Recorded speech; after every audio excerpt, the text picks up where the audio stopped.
बिस्मिल्लाहिर्रहमानिर्रहीम। Welcome students in PG Sahiwal online classes. उम्मीद करती हूँ कि आप सब स्टूडेंट्स खैरियत के साथ होंगे और हमारा जो लेक्चर्स हैं जो प्रीवियस हमने डिस्कस किए थे उसको आपने ज़रूर जो है वो याद किया होगा।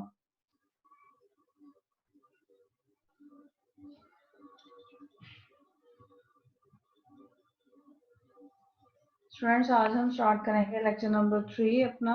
लेकिन उससे पहले quotation of the day, patience is a pillar of faith, यानी सब्र जो है वो आपके अकीदे की मेन जो है वो बुनियाद है। देखिए स्टूडेंट्स, अगर हम सब्र से काम लेंगे तो हमारा अकीदा और भी पुख्ता हो जाएगा अल्लाह ताला पर कि जो कुछ करना है वो अल्लाह ताला ने करना है। तो जिन मुश्किल घड़ियों से पाकिस्तान जो है वो गुजर रहा है, जिस वबा से वो जकड़ा हुआ है, तो अगर हम यहाँ पर सब्र से काम करें और काम लें और अल्लाह ताला से जो है वो दुआ करें कि अल्लाह ताला जल्द से जल्द हमें इस वबा से निजात अता फरमा, तो ज़्यादा जो है वो हमारे लिए बेहतरी का जो है वो सबब बनेगा। तो हमें अल्लाह ताला पर अपना पूरा जो है वो अकीदा रखना चाहिए। स्टूडेंट्स, हमने प्रीवियस लेक्चर में डिस्कस किया था filtration, filter media and rate of filtration. In filtration में हमने बताया था कि इनसॉल्युबल पार्ट को हम सॉल्युबल पार्ट से कैसे अलग करते हैं।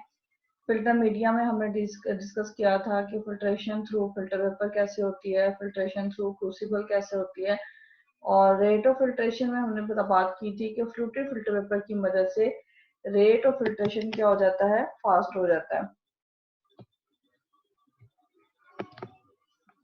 Today topic is crystallization. इस टॉपिक में हम डिस्कस करेंगे डेफिनेशन के बारे में, उसके प्रिंसिपल्स के बारे में एंड स्टेप्स के बारे में। तो सबसे पहले हम देखते हैं definition of crystallization. Crystallization basically आपको मैंने फर्स्ट लेक्चर में बताया था कि ये ऐसी टेक्निक है जिसमें हम किसी भी कंपाउंड को प्योरीफाई करने के लिए इस्तेमाल करते हैं, यानी इनप्योर को प्योर कंपोनेंट से अलग करने के लिए हम क्रिस्टलाइजेशन का प्रोसेस इस्तेमाल करते हैं। ये जो फिनोमेना है वो डिपेंड करता है सैचुरेशन पॉइंट पर, यानी कि आपके पास मैक्सिमम जो सॉलिड है, सल्यूट है, वो सॉल्वेंट के अंदर क्या हो, हल हो, और जो एक्सेस ऑफ सल्यूट है वो आपको सॉलिड की फॉर्म में ऑब्टेन हो जाए। तो बेसिकली जो क्रिस्टलाइजेशन है वो एक सेपरेशन टेक्निक है जिसमें हम सोल्यूशन में से सॉलिड को सेपरेट आउट कर लेते हैं और उसको हम प्योरीफाई करते हैं, यानी उसकी ना खालिस हालत से खालिस हालत को जो है वो अलग कर लिया जाता है। तो अब डेफिनेशन आपकी स्क्रीन पर डिस्प्ले हो रही है कि crystallization can also refer to the solid liquid separation, यानी ये सॉलिड से लिक्विड को सेपरेट आउट करता है, एंड प्योरिफिकेशन और खालिस से ना खालिस हालत को सेपरेट करता है, in which mass transfer occurs from the liquid solution, यानी इसमें जो हमारे पास सॉलिड है वो लिक्विड सोल्यूशन से सेपरेट होकर क्या देता है, प्योर सॉलिड, जो कि किस फॉर्म में होते हैं, क्रिस्टलाइन फॉर्म में। तो सिंपल भी आप डेफिनेशन कर सकते हैं कि crystallization is the removal of pure solid from the solution. Next students, हम डिस्कस करेंगे इसका प्रिंसिपल। प्रिंसिपल बेटा इसका डिपेंड करता है दो चीज़ों पे, सल्यूट एंड सॉल्वेंट पर। इसमें हम सॉल्वेंट की मिकदार कम से कम लेते हैं और उसमें मैक्सिमम हम क्या डिजोल्व करते हैं, सल्यूट। इन इसका प्रिंसिपल ये कहता है कि हम मिनिमम अमाउंट ऑफ सॉल्वेंट में मैक्सिमम जो है सल्यूट को हल कर लें एट हाई टेम्परेचर, तो देन हमारे पास सल्यूट ऑब्टेन होता है in the form of crystal, यानी सल्यूट की मैक्सिमम अमाउंट, ज़्यादा से ज़्यादा जो मिकदार है उसको हम हल करें सॉल्वेंट के अंदर। फॉर एग्जांपल, हम 30 ml पानी ले लें और उसके अंदर मैक्सिमम हम क्या ऐड करें, शुगर। तो शुगर जो है वो ऐड करेगी एज अ सल्यूट। तो जब एट अ हाई टेम्परेचर भी शुगर जो है वो हल होना बंद हो जाएगी, तो उस टाइम जो एक्सेस ऑफ शुगर है उसके क्या ऑब्टेन होंगे, क्रिस्टल्स। नेक्स्ट फ्रेंड्स, हम क्रिस्टलाइजेशन के डिफरेंट स्टेप्स पढ़ेंगे। सबसे पहला इसमें स्टेप है चॉइस ऑफ अ सॉल्वेंट, यानी हम बार बार पढ़ रहे हैं कि सल्यूट को सॉल्वेंट के अंदर हल करना है, तो उसके लिए हमें सॉल्वेंट की चॉइस करना पड़ेगी कि कैसा होना चाहिए सॉल्वेंट, कौन सा ऐसा सॉल्वेंट है जिस से क्रिस्टलाइजेशन की जो पैदावार है वो सबसे ज्यादा होगी। तो सॉल्वेंट के लिए सबसे इस चैप्टर का इंपॉर्टेंट क्या है, शॉर्ट क्वेश्चन है, क्वेश्चन लिख लें। Write down the characteristics of, write down the characteristics of good solvent in crystallization. Write down the characteristics of good solvent in crystallization. तो सबसे पहला जो सॉल्वेंट का कैरेक्टर है वो ये होना चाहिए कि मैक्सिमम सोल्यूट सॉल्वेंट के अंदर हल हो। यानी ये ना हो कि आपके पास सोल्यूट की मिनिमम मिकदार सॉल्वेंट के अंदर हल हो, क्योंकि प्रिंसिपल ये कहता है कि सोल्यूट एक्सेस में होगा तो ही वो क्रिस्टल्स में कन्वर्ट होगा। तो सबसे पहले ये चीज है कि जो सॉल्वेंट है वो अपने अंदर सोल्यूट को मैक्सिमम क्या करे, हल करे। दूसरी चीज है कि सोल्यूट और सॉल्वेंट आपस में केमिकल रिएक्शन शो ना करें। फॉर एग्जांपल आपके पास शुगर है या पानी है, तो उनका आपस में केमिकल रिएक्शन ना होता हो, यानी ऐसे आपने सॉल्वेंट और सोल्यूट को यूज करना है जो आपस में कोई भी chemical reaction, chemical activity show ना करें। थर्ड, सॉल्वेंट ऐसा होना चाहिए जो अपने अंदर सिर्फ खालिस हालतों को हल करे, लेकिन ना खालिस हालत को यानी इम्प्योरिटीज को हल ना करे, यानी ये इम्प्योरिटीज को हल ना करता हो। और फोर्थ वन ये है कि जब हम उसको कूल करें तो अच्छे से अच्छे हमारे पास क्या हो, क्रिस्टल की पैदावार बने। इनएक्सपेंसिव होना चाहिए, बहुत ज्यादा महंगा ना हो, सेव हो, महफूज हो, आपके लिए इस्तेमाल करना, यानी कोई आपको खतरा ना हो इससे। और सल्यूट और सॉल्वेंट को या क्रिस्टल्स को अलग करना हमारे लिए क्या हो, आसान हो। तो सबसे पहले स्टूडेंट्स, सल्यूट को मैक्सिमम डिसॉल्व करता हो। सेकेंडली, केमिकल रिएक्शन शो ना करता हो, इम्प्योरिटीज को हल ना करे, वेल प्रोडक्ट दे हमारे पास, और महंगा ना हो, चीप हो, महफूज हो, और इजीली क्या हो, रिमूवेबल हो। तो कॉमन सॉल्वेंट जो हम लैब के अंदर इस्तेमाल करते हैं उसमें है यूनिवर्सल सॉल्वेंट वाटर है, डाइथाइल ईथर है, आपके पास रेक्टिफाइड स्पिरिट होती है जो कि प्योरीफाइड अल्कोहल नहीं है, एब्सोल्यूट अल्कोहल है जो 100% अल्कोहल है, प्योरीफाइड है। इसके अलावा आपके पास होता है एसीटोन जो कि कीटोन की जो है एक फॉर्म है। वो ये तमाम जो सॉल्वेंट है वो कॉमनली हम लैब के अंदर इस्तेमाल कर सकते हैं। क्लोरोफॉर्म है, ठीक है, जिसका फॉर्मूला होता है CaCl3। ये सारे सॉल्वेंट्स हम लैब के अंदर इस्तेमाल कर सकते हैं। इसके अलावा अगर एक सॉल्वेंट में तमाम खसूसियात हमें नहीं अवेलेबल होती तो हम एक से ज्यादा सॉल्वेंट भी इस्तेमाल कर सकते हैं, यानी आप एथानॉल को मिक्स कर लें पानी के साथ, तो ऐसी पॉसिबिलिटी भी मौजूद होती है। और हम कभी ऐसा भी सॉल्वेंट इस्तेमाल करना पड़ जाता है जो कि फ्लेमेबल होता है, यानी उसको बहुत जल्दी आग लग जाती है। तो कोशिश तो पहले यही करनी है कि सॉल्वेंट ऐसा यूज किया लें जिसको आग ना लगे। लेकिन अगर आपको फ्लेमेबल सॉल्वेंट यूज करना पड़ता है तो आप उसको डायरेक्टली हीट नहीं करना, यानी कि डायरेक्टली ये ना हो कि आप फ्लेम पर बर्नर पर जाकर रख दें, बल्कि आप उसको सैंड बाथ क्या होती है, वाटर बाथ क्या होता है, आपके पास लैब में एक बॉल सा होता है, अगर उसके अंदर आप सैंड को फिल कर देंगे तो वो बन जाएगा सैंड बाथ, और अगर वाटर को फिल कर देंगे तो वो बन जाएगा वाटर बाथ। उन दोनों में से किसी को भी इस्तेमाल करके हम किसी भी सॉल्वेंट को हीट अप कर सकते हैं जिसको आग लगने का खतरा होता है। तो उसमें एक बात याद रखिएगा कि जो सॉल्वेंट फ्लेमेबल होते हैं उनको हम कभी भी डायरेक्टली हीट नहीं करते, उसको हीट अप करने के लिए हम यूज करते हैं वाटर बाथ या सॉल्वेंट बाथ। नेक्स्ट बेटा हमारे पास जो क्रिस्टलाइजेशन का स्टेप आ जाता है, प्रिपरेशन ऑफ सैचुरेटेड सॉल्यूशन, यानी कि आपने सैचुरेटेड सॉल्यूशन को तैयार कैसे करना है। सबसे पहले बेटा आपने बीकर ले लेना है और उसमें आपने सॉल्वेंट वो लेना है जो आपने इस्तेमाल करना है। फर्स्ट करें हमने पानी इस्तेमाल करना है, तो मैंने पानी ले लिया, वो मैंने लिया 60 ml, यानी 60 ml सॉल्वेंट ले लिया, और उसके अंदर मैंने डालना है बेंजोइक एसिड, यानी कि सल्यूट, जिसको हमने हल करना है। सबसे पहले हम उसको बेटा रूम टेम्परेचर पर हल करेंगे, तो ये बेंजोइक एसिड जो है वो रूम टेम्परेचर पर हल नहीं होता। हम उसको बर्नर पर ले जाएंगे, वहां पर उसको हाई टेम्परेचर देंगे। अब बेंजोइक एसिड पानी के अंदर हल होना शुरू हो जाएगा, लेकिन एक पॉइंट आएगा कि मैक्सिमम जो बेंजोइक एसिड है उसके अंदर हल हो जाएगा। उस पॉइंट को हम क्या कहेंगे, सैचुरेटेड पॉइंट और सैचुरेटेड सॉल्यूशन। तो इसका मेन पर्पस क्या है कि हमें सल्यूट को डिसॉल्व करना है सॉल्वेंट तब जब तक इसका क्या आ जाए, बॉइलिंग पॉइंट आ जाए। तो मैं दोबारा से रिपीट कर रही हूँ। सबसे पहले आपने बीकर लिया, बीकर में आपने सॉल्वेंट की लिमिटेड क्वांटिटी ले लिया, यानी फर्स्ट करें 60 ml आपने पानी लिया, उसके अंदर आपने सल्यूट ढाला, मैक्सिमम बहुत ज्यादा मिकदार में आपने सल्यूट ढाला और उसने इसको हल कर लिया, तो वो क्या बन गया, प्रिपरेशन सैचुरेटेड सॉल्यूशन बन गया। नेक्स्ट हम उसका क्या करेंगे, फिल्ट्रेशन।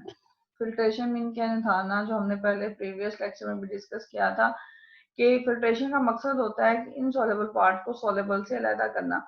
तो यहाँ पे भी हम क्या करेंगे, वो बेंजोइक एसिड का हिस्सा जिसमें हल हो गया और जो हल नहीं हुआ तो इनसॉल्युबल पार्ट को सॉल्युबल से अलग करने के लिए हम क्या करेंगे, उसकी फिल्ट्रेशन करेंगे। तो हॉट सैचुरेटेड सॉल्यूशन आपने लेना है, यानी गरम गरम आपने सैचुरेटेड सॉल्यूशन लेना है, उसका आपने फिल्टर आउट करना है बाय फ्लूटेड फिल्टर पेपर।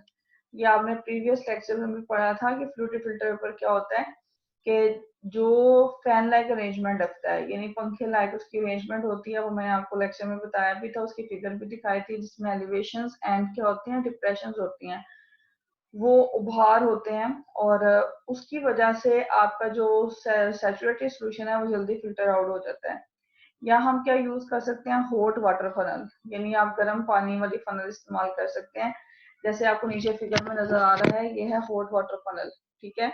इस हॉट वाटर फनल के जरिए भी हम सॉल्यूशन को जो है फिल्टर आउट कर सकते हैं। अब हॉट ही क्यों फिल्टर आउट करना है, क्योंकि उसकी वजह ये है कि कूल की सूरत में हमारे पास जो क्रिस्टल बनते हैं वो इमेच्योर बनते हैं, यानी ज्यादा मेच्योर नहीं होते, इसलिए। और सेकेंडली आपके पास जो जो हमारे पास हॉट वाटर फनल है, इसको हम ज्यादा इस्तेमाल इसलिए करते हैं कि जल्द से जल्द फिल्टरेशन हो जाती है, फिल्ट्रेशन का प्रोसेस फास्ट होता है, और आपके पास जो क्रिस्टल्स है उसकी पैदावार भी अच्छी बनती है। तो फिल्ट्रेशन बेसिकली हमने क्यों किया, ताकि आपने जो इनसोलेबल पार्ट है उसको सोलेबल से अलग कर लें। अब जो हमारे पास फिर ये इसमें फनल के अंदर आएगा वो इनसोलेबल पार्ट होगा, और नीचे जो बीकर में आएगा वो होगा फिल्ट्रेट। फिल्ट्रेट मीन क्या है, जिसके अंदर सॉल्वेंट भी होंगे और प्लस क्या होगा, क्रिस्टल भी होगा। कूलिंग, अब हमने फिल्ट्रेट यानी जिसमें क्रिस्टल्स भी हैं और सॉल्वेंट भी है, वो गर्म है, हमने उसको क्या करना है, ठंडा। अब ठंडा करने के 3 प्रोसीजर होते हैं, कि डायरेक्टली उसको जो है वो फ्रिज में रख दें, यानी बहुत फास्ट कूलिंग कर लें, स्लो कूलिंग यानी काफी रूम टेम्परेचर पर कौन पड़ा रहने दें, या तीसरी ऑप्शन हमारे पास होती है कि हम उसके पास मॉडरेट कूलिंग करें, यानी ना बहुत ज्यादा फास्ट ना बहुत ज्यादा स्लो। तो उसके लिए हम ये कर सकते हैं, हम टैप के नीचे यानी नलके के नीचे पानी के नीचे स्पीकर को रख दें, जिसके अंदर क्या मौजूद है, फिल्ट्रेट। तो उससे हमारे पास अच्छी पैदावार आती है, यानी कि मीडियम साइज के आपके पास क्या आते हैं, क्रिस्टल। अगर आपसे पूछें कि कूलिंग जो है उसका प्रोसीजर, उसका रेट किस चीज को अफेक्ट करता है, तो आप बताएंगे क्रिस्टल्स के साइज को। अगर आप बहुत फास्ट कूलिंग करेंगे तो लार्ज स्मॉल साइज के क्रिस्टल्स बनेंगे। अगर आपके पास स्लो कूलिंग हो रही है, यानी बहुत ही रूम टेम्परेचर पे आपने रख दिया है, तो उस सूरत में आपके पास बहुत लार्ज किस्म के क्रिस्टल्स बनेंगे, जो कि आपके लिए हैंडल करना, आपके लिए महफूज करना मुश्किल होते हैं। तो इसलिए आप किसी भी फिल्टर सोल्यूशन को कूल करने के लिए मॉडरेट रेट यूज करते हैं, ताकि आपके पास क्या है, मीडियम साइज के क्रिस्टल्स आए। स्लो कूलिंग के प्रोसेस को हम अनेलिंग भी कहते हैं, ANNEALING। नेक्स्ट हम उसकी क्या करते हैं, कलेक्टिंग ऑफ द क्रिस्टल। अब बेटा कलेक्टिंग द क्रिस्टल्स में एक बात बताते चलूं कि अभी मैंने आपको बताया था फिल्ट्रेट है। अब फिल्ट्रेट के अंदर क्या मौजूद है, सॉल्वेंट भी और प्लस क्या है, क्रिस्टल। इस प्रोसीजर का मकसद ये है कि हमने सॉल्वेंट को क्रिस्टल से क्या करना है, अलग करना है। उसके लिए हम अगेन उसकी क्या करते हैं, फिल्ट्रेशन। अब फिल्ट्रेशन आप यहाँ पर फिल्टर पेपर के थ्रू भी कर सकते हैं, और गूज क्रूसिबल जो कि हमने प्रीवियस लेक्चर में पढ़ा था कि पोर्सलैन का बना होता है, उसके जरिए भी हम इसको फिल्टर आउट कर सकते हैं। जब हम इसकी फिल्ट्रेशन करेंगे तो इसके जो फिल्टर पेपर के ऊपर आएगा या गूज क्रूसिबल की सरफेस पर जो आएगा, वो सारा रेसिड्यू होगा, और जो बाकी हमारे पास वो क्रिस्टल्स होंगे, और जो बाकी आपके पास बीकर में आएगा उसे हम क्या कहेंगे, मदर लीकर। यानी ऐसा लीकर जो वेस्टेड सॉल्वेंट है उसे हम क्या बोलेंगे, मदर लीकर। फिल्ट्रेशन के बाद हम उसकी क्या करेंगे, प्रेसिंग। ये उस सूरत में करते हैं अगर क्रिस्टल्स क्या है, हार्ड, तो हम क्रिस्टल्स को उसकी सरफेस पर कोर के जरिए, कोर का आपने देखा होगा लैब के अंदर अवेलेबल होता है, फिर इस लैब में आप इस्तेमाल करते हैं, रबड़ का बना होता है, उससे हम इसको प्रेस करते हैं ताकि क्रिस्टल्स में से मैक्सिमम सॉल्वेंट जो है वो निकल जाए। इस अमल को हम क्या कहते हैं, प्रेसिंग। उसके बाद हम क्रिस्टल्स को बार बार जो है वो वॉश करते हैं, धोते हैं, किसकी मदद से, सॉल्वेंट की मदद से। अब यहाँ पे वॉशिंग किसकी मदद से करनी है, उस सॉल्वेंट की मदद से करनी है जिसकी मदद से हमने क्या बनाया था, सैचुरेटेड सॉल्यूशन। यानी अगर हमने बेंजोइक एसिड और वाटर की बात कर रहे हैं, तो हमने वॉश भी किससे करना है, वाटर के साथ करना है। अब इस वॉशिंग का क्या फायदा होगा, धोने का क्या फायदा होगा आपको, क्योंकि क्रिस्टल के अंदर अगर कोई भी इम्प्योरिटी, कोई भी नाखालिश हालत अभी भी मौजूद है, तो वो यहाँ से निकल जाए, ठीक है। अदरवाइज ऐसा होगा कि आखिर में जाके क्रिस्टल्स कोई ना कोई कलर शो करेंगे, ब्राउन, रेड या येलो। तो इसका मतलब है कि वो इजीली जो आपका जो प्रोडक्ट है वो जो है वो प्योरीफाइड नहीं हुआ। और लास्ट पे जाके हम सॉल्वेंट को क्रिस्टल से एवेपोरेट कर लेंगे, ताकि सिर्फ हमारे पास क्या मौजूद हो, क्रिस्टल। सॉल्वेंट की कोई भी मिकदार यहाँ पर मौजूद ना हो। मैं रिपीट कर रही हूँ, सबसे पहले कलेक्टिंग ऑफ द क्रिस्टल में हम उसके अगेन क्या करेंगे, फिल्ट्रेशन। किसकी फिल्ट्रेशन करेंगे, जो हमारे पास फिल्ट्रेट आया है, यानी जिसमें क्रिस्टल भी है और प्लस हमारे पास क्या है, सॉल्वेंट भी है। इसके लिए हम बूच क्रूसिबल भी इस्तेमाल कर सकते हैं और सिंपल फिल्टर पेपर भी। और उसके बाद हम प्रेसिंग उस सूरत में करेंगे, अगर क्रिस्टल्स क्या है हार्ड, तो हम प्रेस करके उन क्रिस्टल्स में से मैक्सिमम जो है वो सॉल्वेंट निकालने की कोशिश करेंगे। फिर हम उसको दोबारा सॉल्वेंट से क्या करेंगे, वॉश करेंगे। और लास्ट उसकी क्या करेंगे, एवेपोरेशन। नेक्स्ट स्टेप होगा हमारा ड्राइंग ऑफ क्रिस्टल, यानी हमने जो तरीकाकार पढ़ा उसमें आपके पास जो क्रिस्टल्स थे वो मॉइस्चराइज हो चुके हैं, यानी उसमें पानी शामिल हो चुका है, सॉल्वेंट की वजह से वो गीले हैं। हमने उनको ड्राई करना है। अब ड्राई करने के लिए, खुश्क करने के लिए हम तीन तरीकाकार लेते हैं, थ्रू फिल्टर पेपर। अब फिल्टर पेपर के जरिए हम क्या करते हैं कि जो क्रिस्टल्स हमें फिल्टर पेपर ऑब्टेन हुए हैं, हासिल हुए हैं, उसके ऊपर भी और नीचे भी हम फिल्टर पेपर से क्या करते हैं, उसको प्रेस करते हैं। जब बेटा हम फिल्टर पेपर से प्रेस करते हैं, सॉल्वेंट तो वो अब्जॉर्ब कर लेता है, क्योंकि फिल्टर पेपर की एक क्वालिटी है कि वो मैक्सिमम मॉइस्चर को अब्जॉर्ब कर लेता है। लेकिन इसका नुकसान ये होता है कि क्रिस्टल्स जो हैं वो डैमेज होना शुरू हो जाते हैं। उसकी जो पैदावार है वो पहले से कम होना शुरू हो जाती है, क्योंकि कुछ क्रिस्टल फिल्टर पेपर के साथ जुड़ जाते हैं। इसलिए ये तरीकाकार आसान तो है, लेकिन ज्यादा फेवरेबल नहीं है। सेकंड क्या है कि हम उसको ओवन के जरिए करें। ओवन में हम 100 डिग्री तक टेम्परेचर देते हैं फॉर ड्राइंग, ताकि सॉल्वेंट यहाँ से निकल जाए। जैसे अगर हम वाटर की बात करें तो वाटर का बॉइलिंग पॉइंट 100 डिग्री तक है। तो लेकिन 100 डिग्री से पहले ही बेंजोइक एसिड जो क्रिस्टल्स हैं हमारे, वो डिस्ट्रॉय हो सकते हैं, क्योंकि मे भी उनका मेल्टिंग पॉइंट 100 डिग्री से क्या हो, कम हो।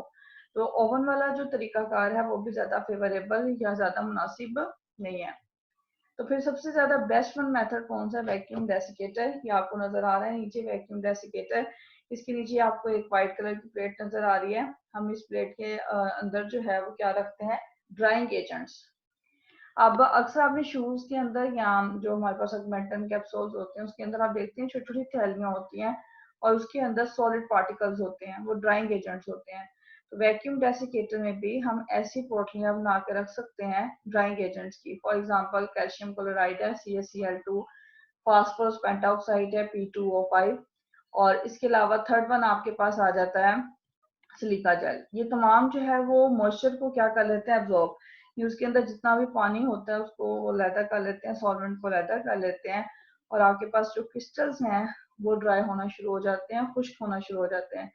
ये तरीकाकार इसलिए बेस्ट वन है कि इसमें कोई भी किसी भी किस्म का जो नुकसान है क्रिस्टल की पैदावार को नहीं होता, यानी क्रिस्टल जो है वो महफूज रहते हैं। तो मैं रिपीट कर रही हूँ, यहाँ पर इंपॉर्टेंट जो है वो शॉर्ट क्वेश्चन है, बड़ा very very important short question है बोर्ड पॉइंट ऑफ व्यू के लिहाज से। What are the methods used for drying of crystals, what are the methods used for drying of crystal. और एक और भी शॉर्ट क्वेश्चन इसमें से बनता है कि which one is the best method, which one is the best method used for drying of crystals. अगर तो स्टूडेंट्स आपको मेथड्स पूछता है तो तीनों आएंगे। अगर वो बेस्ट वन मेथड पूछता है तो वैक्यूम डेसिकेटर आएगा। अगर वो पूछता है कि what are the drying agents, तो वो फिर आपको जो मैंने तीन नाम बताए हैं, कैल्शियम क्लोराइड, फास्फोरस पेंटॉक्साइड और सिलिका जेल, ये आप शामिल करेंगे। ड्राइंग के बाद हम चले जाते हैं इसके लास्ट स्टेप की तरफ, डीकलराइजेशन ऑफ अनडिजायरेबल कलर्स। जैसे मैंने आपको बताया, कलेक्टिंग ऑफ क्रिस्टल्स में हमने वॉश करना था सॉल्वेंट के साथ, तो फिर आपके पास जो इम्प्योरिटी थी वो प्योरिटी से अलग हो जानी थी। अगर हम वो वॉशिंग ठीक तरीके से नहीं करेंगे तो कलर आना शुरू हो जाएगा, यानी क्रिस्टल के अंदर येलो, ब्लैक या कोई भी कलर शो होगा। इसका मतलब है कि अभी जो क्रिस्टल्स हैं वो प्योरीफाइड नहीं है, उसके अंदर इम्प्योर पार्ट भी है और प्योर पार्ट भी। तो फिर स्टूडेंट्स हम उसको करते हैं फाइनली पाउडर एनिमल चारकोल से। बड़ा इंपॉर्टेंट शॉर्ट क्वेश्चन है, how we can decolourise the how we can decolourise the crystals, कि हम क्रिस्टल्स की डीकलराइजेशन कैसे करते हैं। तो बाय एनिमल चारकोल। अब एनिमल चारकोल क्या है? जानवरों की जो हमारे पास हड्डियां होती हैं उनके से जो राख मिलती है उसे एनिमल चारकोल कहते हैं। इस तरीका कार में आपने क्या करना है, बीकर लेना है, बीकर में हमने सॉल्वेंट डालना है, वो सॉल्वेंट जो हमने सैचुरेटेड सॉल्यूशन की प्रिपरेशन के लिए लिया था। अब वो जो सॉल्यूशन सॉल्वेंट था इसमें वो था वाटर। हमने वाटर लिया, वाटर के अंदर हमने क्रिस्टल्स डाले और क्रिस्टल्स को हमने बॉईल करना शुरू कर दिया in the presence of animal charcoal. अब एनिमल चारकोल आ गया, उसके अंदर सॉल्वेंट है और क्या है, क्रिस्टल है। हम उसको गर्म करना शुरू करेंगे तो एनिमल चारकोल क्रिस्टल में मौजूद तमाम जो रंग है उसको क्या कर लेगा, जज़ब कर लेगा, क्योंकि एनिमल चारकोल जो है वो कलर एब्जॉर्बर है। एनिमल चारकोल क्या है, रंगों को जज़ब करने वाला है।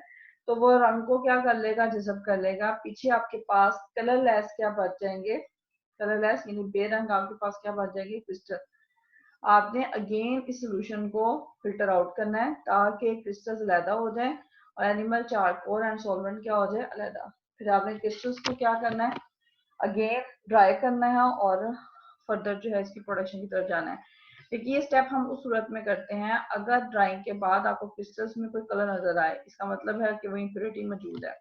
मैं रिपीट कर रही हूँ, डीकलराइजेशन में हम बीकर लेते हैं, बीकर में वही सॉल्वेंट लेना है जो आपने सैचुरेटेड सॉल्यूशन तैयार करने के लिए लिया था। फॉर एग्जांपल हमने पानी लिया था, उसमें आपने एनिमल चारकोल डाल देना और क्रिस्टल और उसको हीट अप करना है। एनिमल चारकोल कलर को क्या कर लेगा, जज़ब कर लेगा। पीछे आपके पास कलरलेस क्या बच जाएगा, क्रिस्टल्स बच जाएंगे। उन क्रिस्टल्स को आपने ट्राई कर लेना है फिल्टर आउट करने के बाद। नेक्स्ट स्टूडेंट्स, ये आपको स्लाइड नजर आ रही है, ये उसका सारा प्रोसीजर है। ये आपके पास बीकर, बीकर के अंदर आपके पास सॉल्वेंट है, वाटर, सल्यूट हमने डाला बेंजोइक एसिड, ये स्टीरर है, ठीक है। स्टीरर मीन कि उसको हिलाने के लिए। जब इसको हम हिलाएंगे तो ये थोड़ा बहुत हल हो जाएगा रूम टेम्परेचर पर, but benzoic acid room temperature पे हल नहीं होता। ये ट्राइपोड स्टैंड है, ये बर्नर है और ये आपके पास चाइना डिश है। हमने ये सारा सोल्यूशन इसके अंदर डाल दिया और उसको हीट अप करना शुरू कर दिया और benzoic acid pinch by pinch आपने डालना है। ये हल होना शुरू हो जाएगा, एक पॉइंट आएगा कि सॉल्वेंट जो है वो बॉयल आउट होना शुरू हो जाएगा और बेंजोइक एसिड मजीद हल नहीं होगा। आपने इसको गरम गरम को हॉट सैचुरेटेड सोल्यूशन को, ये प्रिपरेशन ऑफ सैचुरेटेड सोल्यूशन हो गया, यहाँ से आपने फिल्टर आउट करना है। जब आप फिल्टर आउट करेंगे तो फिल्टर पेपर पर जो आएगा वो रेजिड्यू है, यानी ना खालिस हालत है, यानी इनसॉल्युबल पार्ट है। और जो यहाँ पर आएगा चाइना डिश में वो आपके पास क्या, फिल्ट्रेट, जिसमें क्रिस्टल भी मौजूद है और सॉल्वेंट भी। अब हमने क्रिस्टल और जो सॉल्वेंट है उसको अलग करने के लिए जो प्रोसीजर पढ़ा था, कलेक्टिंग ऑफ द क्रिस्टल, वो करेंगे हम और उसके बाद उसकी ड्राइंग एंड डीकलराइजेशन की तरफ जाएंगे। तो ये पूरा प्रोसीजर क्या कहलाता है, क्रिस्टलाइजेशन। नेक्स्ट स्टूडेंट, इस पूरे प्रोसीजर की आपको मैं समरी बता दूं कि आज हमने क्या क्या डिस्कस किया। सबसे पहले हमने डेफिनेशन पढ़ी। डेफिनेशन में मैंने आपको बताया कि क्रूड प्रोडक्ट यानी प्योर को इम्प्योर से अलग करना, ये काम किसका है, क्रिस्टलाइजेशन का। चॉइस ऑफ सॉल्वेंट में हमने डिफरेंट उसकी कैरेक्टरिस्टिक्स पढ़े कि सॉल्वेंट सस्ता होना चाहिए, इनफ्लेमेबल होना चाहिए, आपके पास केमिकल रिएक्शन नहीं होना चाहिए सॉल्वेंट के साथ, सल्यूट का, और अच्छी पैदावार होनी चाहिए क्रिस्टल की और मैक्सिमम सल्यूट को अपने अंदर वो हल करता हो। प्रिपरेशन ऑफ सैचुरेटेड सोल्यूशन में हमने पढ़ा कि हमने बीकर लिया, बीकर में हमने सॉल्वेंट लिया और उसमें मैक्सिमम सल्यूट को हल किया एट हाई टेम्परेचर। तो जब मैक्सिमम सल्यूट सॉल्वेंट में हल हो गया तो क्या बन गया, सैचुरेटेड सोल्यूशन। फिर हमने हॉट सैचुरेटेड सोल्यूशन को फिल्टर आउट किया फिल्टर पेपर के जरिए और हॉट वाटर फनल के जरिए। देन जो हॉट सैचुरेटेड सोल्यूशन था उसको हमने कूल करना है, ठंडा करना है। कूल करने के हमने 3 प्रोसीजर्स पढ़े थे, फास्ट कूलिंग, स्लो कूलिंग और हमने पढ़ा था मॉडरेट रेट। और बेस्ट वन हमारे पास क्या था, मॉडरेट रेट, क्योंकि वो क्या देता है, medium size crystals. Collection of crystal में हमने पढ़ा था जो फिल्ट्रेट आया था जिसमें क्रिस्टल भी था सॉल्वेंट भी था, उसको अगेन फिल्ट्रेशन, प्रेसिंग और वॉशिंग के जरिए हमने उसको सेपरेट आउट किया। ड्राइंग, हमने 3 मेथड पढ़े थे ड्राइंग में, एक पढ़ा था फिल्टर पेपर, एक हमने पढ़ा था ओवन और थर्ड वन हमने पढ़ा था इसमें वैक्यूम डेसिकेटर, जो कि बेस्ट वन मेथड था। और लास्ट पे हमने उसकी क्या की थी, decolourisation with the help of animal charcoal. उम्मीद करती हूँ आपको मेरा लेक्चर जो है वो समझ आ गया होगा। स्टूडेंट्स, आपने इसको अच्छे तरीके से लर्न कर लेना है। इसमें 3 इंपॉर्टेंट शॉर्ट क्वेश्चन है। एक है write down the characteristics of the solvent, second one है ड्राइंग ऑफ द क्रिस्टल्स, और थर्ड वन जो है वो आपके पास क्या है, डीकलराइजेशन। ये तीनों पॉइंट बड़े इंपॉर्टेंट है, बोर्ड में बड़ा बार बार रिपीट होते हैं। आपने इसको आज ही अच्छे से जो है वो लर्न करके इसको लिख कर चेक कर लेना है कि आया हमें क्वेश्चन याद हो गए हैं या नहीं। तो आप जो है इसको अच्छे से लर्न कर लीजिएगा। अल्लाह ताला आपका हामी और नासिर हो, अल्लाह ताला आपकी मदद फरमाए, और लेक्चर्स जो है वो कंटिन्यूसली लिया करें। इसका आपको बड़ा फायदा होगा। आपके जो 2 मंथ्स हैं वो वेस्ट में नहीं जाएंगे, बल्कि आप मैक्सिमम जो प्री फर्स्ट ईयर का जो सिलेबस है उसको क्लियर कर पाएंगे, जो कि बोर्ड पॉइंट ऑफ व्यू के लिहाज से भी आपके लिए जरूरी है। शुक्रिया, अल्लाह हाफिज।